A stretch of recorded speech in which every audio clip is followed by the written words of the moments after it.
সকলক নমস্কাৰ। আমি মানমিকলি শিৱ মন্দিৰ গণেশ পূজা কমিটিৰ পৰা কৈ আছোঁ। আজি আমাৰ পূজা আৰম্ভ হ'ল। এতিয়া পূজা শেষ হোৱাৰ পাছত খিচিৰি ডিষ্ট্ৰিবিউশ্যন আছে, সন্ধিয়ালৈকে চলি থাকিব।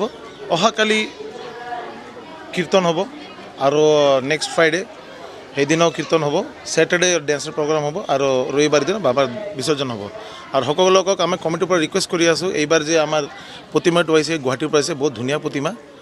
আপুনি চাই ল'ব ভিডিঅ'ত আৰু সময় পাইলে অলপ আহি বাবাৰ দৰ্শনটো কৰি যাব। ধন্যবাদ।